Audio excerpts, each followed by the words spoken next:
മുഹമ്മദ് ഖാനെ പരിഹസിച്ച് മന്ത്രി പി രാജീവ്. ഭരണഘടന വായിക്കാൻ പോലും യാത്രയുടെ തിരക്കിൽ ഗവർണർമാർക്ക് കഴിയുന്നില്ല. നിയമസഭയിൽ ബിൽ പാസാക്കി അയച്ചാൽ പിന്നീട് വിശദീകരണം തേടേണ്ട കാര്യം ഇല്ലെന്നും മന്ത്രി വിമർശിച്ചു. അഭിപ്രായ വ്യത്യാസമുണ്ടായാൽ നിയമനിർമ്മാണ സഭയിലേക്ക് ബിൽ തിരിച്ചയക്കാമെന്ന് പി രാജീവ് കൂട്ടിച്ചേർത്തു.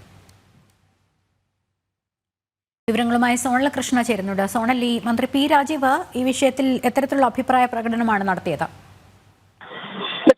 KLF വേദിയിലാണ് ഇത്തരത്തിൽ മന്ത്രി പി രാജീവിന്റെ ഒരു പരാമർശം ഉണ്ടായിരിക്കുന്നത്. ഭരണഘടനാ ചരിത്രവും സംസ്കാരവും എന്ന വിഷയത്തിൽ സംസാരിക്കുന്നതിനിടെയാണ് പി രാജീവ് ഇത്തരത്തിൽ ഗവർണറെ അധിക്ഷേപിച്ചുകൊണ്ട് അതുപോലെ തന്നെ പരിഹസിച്ചുകൊണ്ടും പ്രസ്താവന നടത്തിയിരിക്കുന്നത് എന്ന് വേണം പറയാൻ. കാരണം ഭരണഘടന വായിക്കാൻ പോലും യാത്രാ തിരക്കിൽ ഗവർണർക്ക് കഴിയുന്നില്ല എന്നുള്ള കാര്യമാണ് മന്ത്രി പറഞ്ഞിരിക്കുന്നത്. നിയമസഭയിൽ ബിൽ പാസാക്കി അയച്ചാൽ പിന്നീട് വിശദീകരണം തേടേണ്ട കാര്യമില്ല.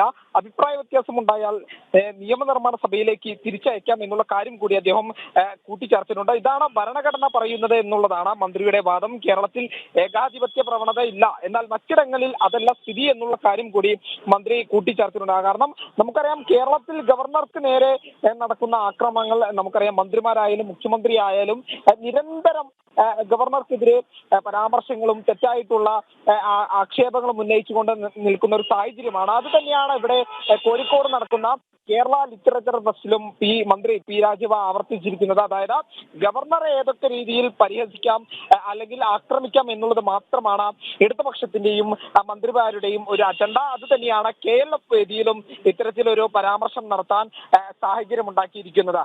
ലക്ഷ്മി, സോണലാണ് വിവരങ്ങൾ നൽകിയത്.